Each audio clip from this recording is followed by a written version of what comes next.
So hello hi, अभी हम लोग रिज्यूम कर रहे हैं अपना नेक्स्ट एमसीक्यू का part. So mechanical device use to correct an ineffectual cardiac rhythm is. ऐसी कौन सी मैकेनिकल डिवाइस है जो यूज की जाती है करेक्ट करने के लिए इनफेक्चु कार्डियक रिदम के लिए। So we use defibrillator for the cardiac rhythm को सही करने के लिए।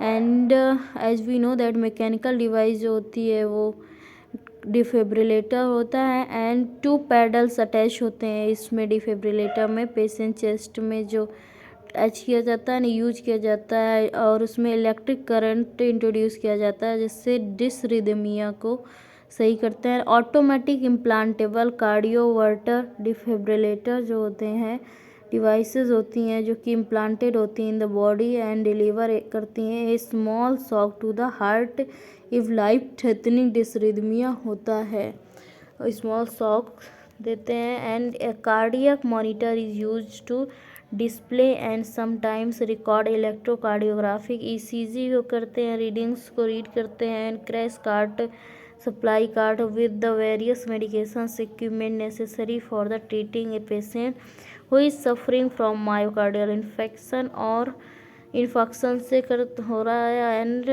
Serious medical emergency. It is checked and restocked periodically. A resuscitation bag is used for ventilation such as during CPR.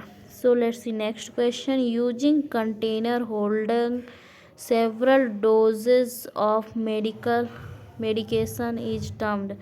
एक स्मॉल कंटेनर होता है जिसमें सेवरल डोजेस ऑफ मेडिकेशंस होती हैं, उसको क्या कहते हैं? सो उसे वायल कहते हैं। So injectable medications are in available in 2 different kinds of container. जो इंजेक्टेबल मेडिसिन्स होती हैं 2 डिफरेंट काइंड ऑफ कंटेनर्स होती हैं। नंबर 1 एम्पोल होता है जिसको स्मॉल कंटेनर होता है, यूजुअली होल्ड करता है single dose of medication. And vial जो होता है उसमें लार्ज कंटेनर होता है, इसमें number of doses of medication होते हैं। And bolus is use to describe, and जो बोलस है ये यूज होता है डिस्क्राइब करने के लिए, amount of fluid to be inject करने के लिए। एंड जो कैरेफे है ये एक नैरो माउथड नॉन ट्रेनर होता है, it is not likely to be use for medical purposes, ये मेडिकल पर्पजेस के लिए यूज नहीं होता है। You have encountered a person who is apparently unconscious and unresponsive, so there is no rise and fall of the chest and you can hear no breath sound, so you should first। तो पहले क्या करना चाहिए तुम्हें?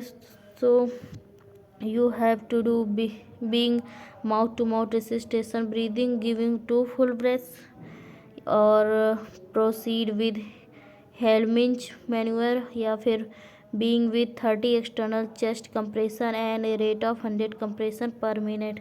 सो इसमें जो करेंगे वो CPR स्टार्ट करेंगे, बिगिन करेंगे 30 एक्सटर्नल चेस्ट कंप्रेशन के साथ and at a rate of 100 compression प्रति मिनट के हिसाब से होने चाहिए। सो ये जो CPR देंगे क्योंकि उसको कार्डियोपल्मोनरी अरेस्ट के सिम्टम्स हैं एंड ये BLS के उसमें आता है। सो जो इसमें गाइडलाइंस है चेक करेंगे CAB जो सर्कुलेशन एयरवे एंड ब्रीदिंग को, and CPR would be start and compression should be 100 पर मिनट एंड बिगनिंग में होना चाहिए 30 compressions and after 30 compression airway should be established using the head tilt, airway establish किया जाना चाहिए and chin lift होनी चाहिए। If the victim is not breathing normally, अगर विक्टिम नॉर्मली ब्रीथ नहीं कर रहा है the professional rescuer should begin mouth to mouth breathing. 1 cycle is considered to be 30 chest compression, एक साइकिल से 30 चेस्ट कंप्रेशन होने चाहिए, फॉलोड बाय 2 रेस्क्यू ब्रीथ्स, और जिसमें 30 जब कंप्रेशन हो जाए तो उसके बाद टू रेस्क्यू ब्रीथ्स देनी है। And in classifying IV contrast agent, the total number of dissolved particles in solution per kilograms of water defines। अगर क्लासीफाई कर रहे हैं आईवी एजेंट को, कंट्रास्ट एजेंट को, total number of dissolve particles जो solution में होते हैं 1 किलोग्राम में वाटर में, तो क्या डिफाइन करता है ये? इससे डिफाइन होता है ऑस्मोलैलिटी। सो ऑस्मोलैलिटी क्या है? Total number of dissolve particles in the solution per kilogram of water. And जो टॉक्सिसिटी है, टॉक्सिसिटी क्या है? Toxicity defines how noxious harmful a contrast agents and contrast agents with low osmolality have been found to cause less tissue toxicity than the ionic IV contrast। And viscosity क्या है? Viscosity जो होती है contrast agent can effect its injection rate and thicker और more viscous contrast agent will be more difficult to inject. उसके लिए more pressure लगेगा push करने के लिए कंट्रास्ट एजेंट को सिरिंज नीडल और एंजियो कैथेटर से। And miss capability of contrast agent refers to its एबेब। जो मिसबिलिटी क्या है? ये जो होता है एक important consideration and preventing thrombus formation में प्रिवेंट करने के लिए होता है। It is generally preferable to use a contrast agent with low osmolality and low toxicity because such an agent is safer for the patient and less likely to cause any untoward reaction when ionic and non-ionic contrast agents are compared. A non-ionic contrast agent has lower osmolarity. To further understand osmolarity, and remember that whenever IV contrast media is introduced, there is notable shift in fluid or ions. Shift is caused by inflow of water from interstitial regions and vascular compartment, which increases the blood volume and cardiac output. So let's see next question. And the next question is, a patient who is warm, एक patient जो कि warm है, flushed and feverish है, is said to be डायाफोरेटिक और febrile और cyanotic और anxious. So patient would be said febrile because when the radiographer initially greets the patient and diagnostic examination progresses, radiographers should be alert to patient's appearance and condition, any subsequent changes in them. So these are referred to as subsequent signs. It is important to notice the color, temperature and moisture of the patient skin, and paleness frequently indicated weakness, diaphoretic patient and pale cool skin. Febrile patient is usually feverish and exhibit hot dry skin. Sweaty palms may indicate anxiety. A patient who becomes cyanotic, उसमें bluish lips होंगे, mucous membrane and nail beds होंगे, and needs oxygen and requires immediate medical attention उसको require होगी। And let's see next question. Misunderstand, यहाँ पे जो correct answer है febrile. And misunderstanding between cultures can happen as a result of, जो misunderstanding between cultures होती है वो उसका रिजल्ट हो सकता है looking directly into someone's eyes, the use of certain gesture, standing two close while speaking to another. So जो misunderstanding culture can be happen as a result of all of these because looking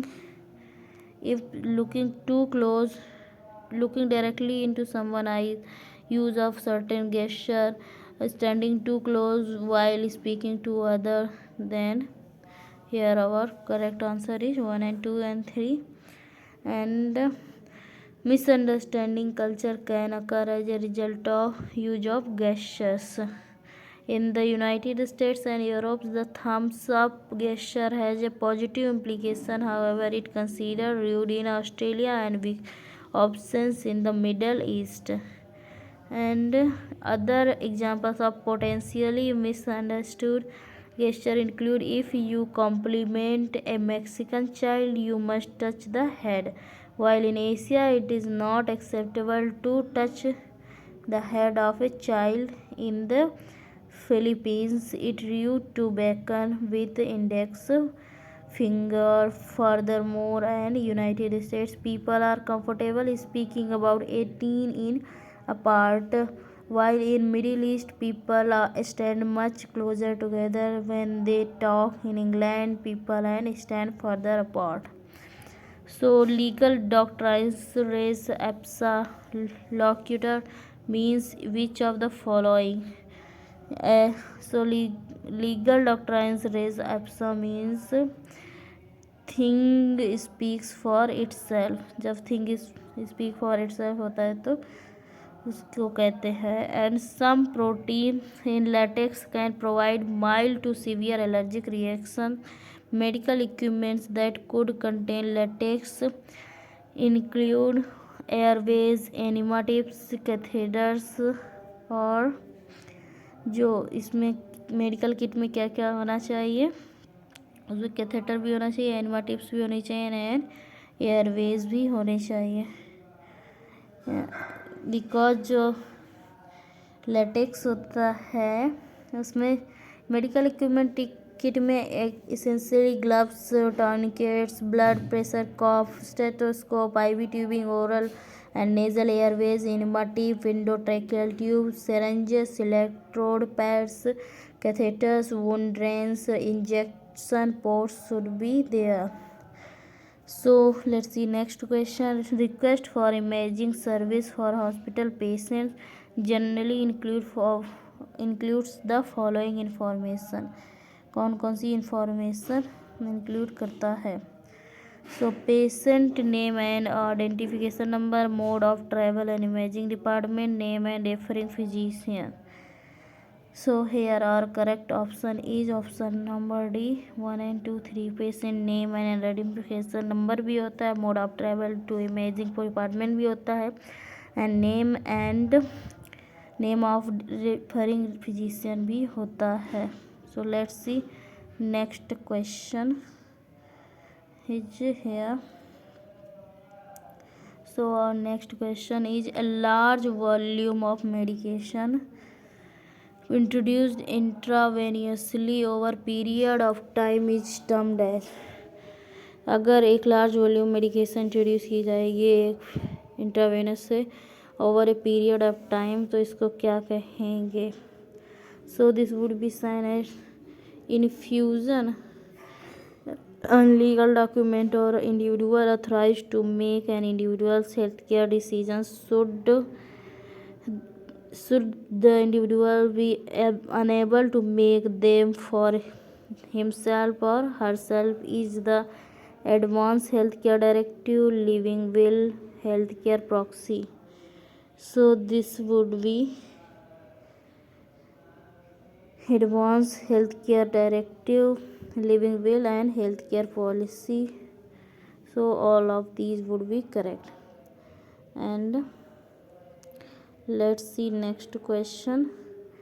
An inanimate object that has been in contact with the infectious microorganisms is termed as a vector, fomite, host or reservoir. So जो contact में रहा होगा उसको fomite कहेंगे. Fomite किसे कहते हैं? एक inanimate object that has been in contact with infectious micro organism. And a reservoir क्या होता है? Is a site where an infectious organism can remain alive from which transmission can occur. And living organism या living objects such as reservoir and spread there is must be host environment. And let's see next question. Which stage of infection do the infective microbes begin to multiply? किस stage में infective microorganisms multiply करना start करते हैं। Latent period, incubation period, disease phase और कॉन्वोलेंट phase में। सो जो ये multiply करना स्टार्ट करते हैं अपने इंक्यूबेशन पीरियड में। Let's see next question. A partially obstructed airway is clinically manifested in the following veg: dysphagia, nausea, labored breathing, napped and lip cyanosis. So here our correct option is option number 2 and 3 only. जो partially obstructed airway है वो clinically manifest किया जाएगा by the noisy and laboured breathing and नेवल्ड and lip cyanosis से, क्योंकि dysphagia जो है वो स्वेलिंग डिफिकल्टी में होता है, not in the breathing difficulty. Okay, so let's see next question.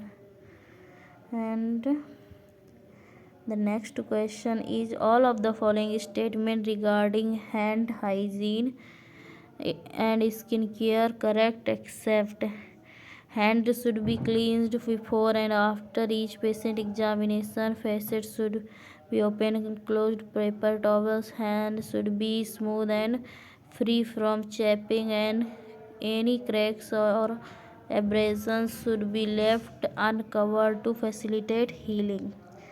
So here our correct option is option number D. When carrying a heavy object, hold it away from, oh sorry, this is not the correct question. So any cracks or abrasion should be left uncovered to facilitate healing. So let's see next question. All of the following are correct concept of good body mechanics during patient lifting or moving except कौन कौन से correct mechanics हैं patient को lift करने के लिए except. So radiographers should stand with feet and approximately 12 inches apart with one foot slightly forward, so correct method। and body center of gravity should be positioned over its base of support, is ये भी correct है। and the back should be kept straight, avoid twisting, so ये भी correct है। when carrying heavy object, hold it away from the body, ये गलत है। and when a patient arrives in a radiology department with a urinary follic catheter, it is important to, तो इसमें क्या important होता है उसमें place the drainage bag below the level of the bladder, जो ड्रेनेज बैग है उसको level bladder के लेवल से नीचे रखना है। And when patient having one strong side and one weak side is being assisted on to the an x-ray table, the radiographer should, तो radiographer को क्या करना चाहिए, then radiographer should start with stronger side closer to the table. Okay, so we are done here and we will continue from the question number 32 in the next lecture। या फिर 32 कर लिया जाए, चलिए 32 कर लेते हैं, देन 33 करेंगे नेक्स्ट लेक्चर में। सो पॉसिबल जो साइड इफ़ेक्ट्स होते हैं of an iodinated contrast media के, कंट्रास्ट मीडिया में एडमिनिस्टर्ड इंटरवेंस इंक्लूड, कि उसमें क्या क्या होते हैं। सो उसमें जो पॉसिबल होते हैं रैश एंड हाइव्स होते हैं, अल्टर टेस्ट या फीलिंग ये नहीं होता है। And so let's finish here. Okay, so like share and subscribe, see you soon in the next video.